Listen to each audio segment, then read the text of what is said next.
শবে কদরের রাতের নামাজের নিয়ম কি? শবে কদরের রাতের নামাজের কি নিয়ম? কয় রাকাত পড়বেন?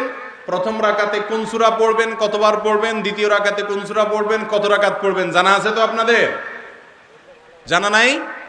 একজনও জানেন না? ইন্না লিল্লাহি ওয়া ইন্না ইলাইহি রাজিউন। হাজার হাজার মানুষের বিশাল সমাবেশ, আপনারা একজনও শবে কদর নামাজের নিয়ম জানেন না? এটা তো খুব খারাপ কথা ভাই, নিয়ম তো জানতে হবে। আচ্ছা আমি বলে দিচ্ছি, শবে কদরের নামাজের নিয়ম হলো অন্য যে কোনো নামাজ যেভাবে পড়েন শবে কদরের নামাজও একইভাবে পড়বেন। এই হলো শবে কদরের নামাজের নিয়ম।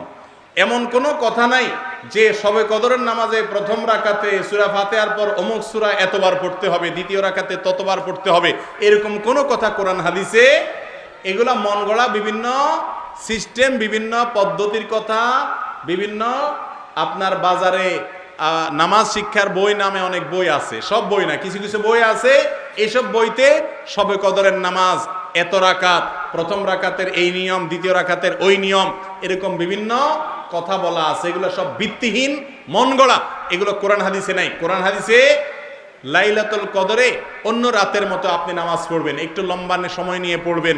যে কোনো রাতের নামাজ, তাহাজ্জুদের নামাজ লম্বা সময় নিয়ে পড়তে হয়, দীর্ঘ রাকাত, দীর্ঘ রুকু, দীর্ঘ সিজদা, আস্তে আস্তে তেলাওয়াত, আস্তে আস্তে তাসবিহ এবং সময় নিয়ে পড়বেন। দুই রাকাত করে পড়বেন, যে কোনো সূরা দিয়ে পড়তে পারেন, একবার পড়বেন না দুইবার পড়বেন সূরা ফাতিহার পরে সূরা, এটা আপনার ব্যাপার, কোনো সূরা নির্ধারিত না।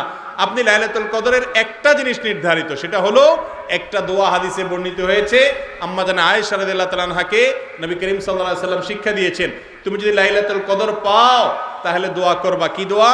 আল্লাহুম্মা ইন্নাকা আফুউন তুহিব্বুল আফওয়া ফাআফু আন্নী। আল্লাহ আপনি ক্ষমাশীল, ক্ষমা করতে ভালোবাসেন, অতএব আমাকে ক্ষমা করে দেন।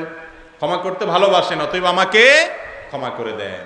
এই দোয়া পড়বেন লাইলাতুল কদরে। এছাড়া আল্লাহর কাছে যে কোনো দোয়া করবেন, দুই রাকাত করে নামাজ যতটুকু পারেন তৌফিকে কুলা পড়বেন।